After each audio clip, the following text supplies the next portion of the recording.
25ನೇ ದಿನ ಆಯಿತು ನಿರ್ಮಿತಿ ಕೇಂದ್ರ ಎದುರು ಸತ್ಯಾಗ್ರಹ ಕುಂತಿದ್ದೀವಿ. ಇಲ್ಲಿ ಎದಕ್ಕೆ ಸತ್ಯಾಗ್ರಹ ಕೂತಿದ್ದೀವಪ್ಪ ಅಂತಂತಂದ್ರೆ ಈ ನಿರ್ಮಿತಿ ಕೇಂದ್ರದಲ್ಲಿ ಒಬ್ಬ 2007ದಾಗ ಮಿಸ್ತ್ರಿಯಾಗಿ ಜಾಯ್ನಿಂಗ್ ಆಗ್ತಾನೆ. ಮಿಸ್ತ್ರಿ ಇಕ್ಬಾಲ್ ಅಹಮದ್ ಅನ್ನೋನು ಮಿಸ್ತ್ರಿಯಾಗಿ ಜಾಯ್ನಿಂಗ್ ಆಗ್ತಾನೆ. 2007ರಿಂದ 17ರವರೆಗೂ ಮಿಸ್ತ್ರಿಯಾಗೆ ಕೆಲಸ ಮಾಡ್ತಾನೆ. 2017ಕ್ಕೆ ಏನು ಮಾಡ್ತಾನೆ, ಡೂಪ್ಲಿಕೇಟ್ ಡಾಕ್ಯುಮೆಂಟ್ಸ್, ಡಿಪ್ಲೊಮಾ ಡಾಕ್ಯುಮೆಂಟ್ಸ್ ಹಚ್ಚಿ ಅವನು ನಕಲಿ ಡಾಕ್ಯುಮೆಂಟ್ಸ್ ಹಚ್ಚಿ ಅವನು ಏನಂತಾನೆ ನಿರ್ಮಿತಿ ಕೇಂದ್ರದಲ್ಲಿ ಇಂಜಿನಿಯರ್ ಪೋಸ್ಟಿಂಗ್ ತೊಗೋತಾನೆ. ಆ ಇಂಜಿನಿಯರ್ ಪೋಸ್ಟಿಂಗ್ ನಮ್ಮ ನಿರ್ಮಿತಿ ಕೇಂದ್ರದ ಅಧ್ಯಕ್ಷರು ಯಾರಾಗಿರ್ತಾರಪ್ಪ ಅಂತಂತಂದ್ರೆ ಜಿಲ್ಲಾಧಿಕಾರಿಗಳಾಗಿರ್ತಾರೆ. ಜಿಲ್ಲಾಧಿಕಾರಿಗಳು ಅವ್ರು ಏನು ಮಾಡ್ತಾರೆ, ಇವನಿಗೆ ಎಸ್ ಒ ಪೋಸ್ಟ್ ಅಂತ ಕೊಡ್ತಾರೆ.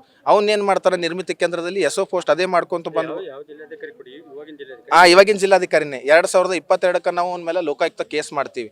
ಆ ಲೋಕಾಯುಕ್ತ ಕೇಸ್ ಮಾಡಿರೋದು ಇವತ್ತಿನ ಜಿಲ್ಲಾಧಿಕಾರಿಗಳಿಗೂ ಗೊತ್ತಿರ್ತದೆ, ಗಮನಕ್ಕೆ ಇರ್ತದದು. ಗಮನಕ್ಕಿದ್ರೂ 2023ಕ್ಕೆ ಒಂದು ಕಮಿಟಿ ಮಾಡ್ತಾರೆ ಅವರು. ಆ ಕಮಿಟಿ ಮಾಡಿ ಆ ಕಮಿಟಿದಾಗ 3 ರಚನೆ ಮಾಡ್ತಾರೆ.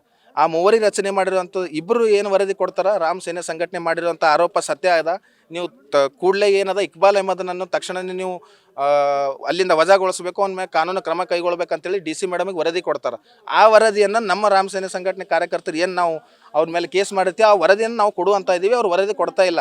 ಯಾಕೆ ಕೊಡ್ತಾ ಇಲ್ಲಪ್ಪ ಅಂದ್ರೆ ಈ ನಿರ್ಮಿತಿ ಕೇಂದ್ರ ಅಧ್ಯಕ್ಷನೂ ಅವರೇ ಅದಾರ, ನಮ್ಮ ಕಲಬುರಗಿ ಜಿಲ್ಲಾಧಿಕಾರಿಗಳು ಅವರೇ ಅದಾರ. ಹಂಗಾಗಿ ಇಬ್ಬರು ನಡುವೆ ಏನೋ ನಮಗೆ ತಿಳಿದ ಮಟ್ಟಿಗೆ ಇಬ್ಬರು ನಡುವೆ ಏನೋ ಕಮಿಷನ್ ಏಜೆಂಟರಾಗಿ ಇಬ್ಬರು ಕೆಲಸ ಮಾಡ್ತಾ ಇದ್ದಾರೆ. ಅದರ ಸಲುವಾಗಿ ನಾವು ಮುಂದಿನ ದಿನಗಳಲ್ಲಿ ಜಿಲ್ಲಾಧಿಕಾರಿಗಳಿಗೆ ನಾವು ಏನು ಇದು ಮಾಡ್ತಾ ಇದೀವಪ್ಪ ಅಂತಂದರೆ, ನಮ್ಮ ಕೂಡಲೇ ಇಕ್ಬಾಲ್ ಅಹಮದನನ್ನು ಡ್ಯೂಟಿಯಿಂದ ವಜಾಗೊಳಿಸಬೇಕು. ಅವನ ಆಸ್ತಿಯನ್ನೆಲ್ಲ ಸರ್ಕಾರ ಮುಟ್ಟುಗೋಲು ಮಾಡಬೇಕು. ಮಾಡದೇ ಇದ್ದಲ್ಲಿ ರಾಮ್ ಸೇನಾ ಸಂಘಟನೆ ಮತ್ತು ದಲಿತ ಸಂಘಟನೆ ಮತ್ತು ನಮ್ಮ ಕನ್ನಡ ಪರ ಸಂಘಟನೆ ಎಲ್ಲ ಜಿಲ್ಲಾಧ್ಯಕ್ಷರು ಇವತ್ತಿನ ದಿನ ನಮಗೆ ಬೆಂಬಲವಾಗಿ ನಿಂತಿದ್ದಾರೆ.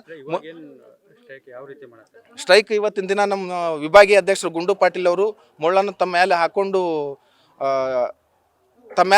ಇವತ್ತಿನ ದಿನ ಸ್ಟ್ರೈಕ್ ಮಾಡ್ತಾ ಇದ್ದಾರೆ. ರಮೇಶ್ ದೇಸಾಯಿ, ರಾಮ್ ಸೇನೆ ಜಿಲ್ಲಾ ಉಪಾಧ್ಯಕ್ಷ.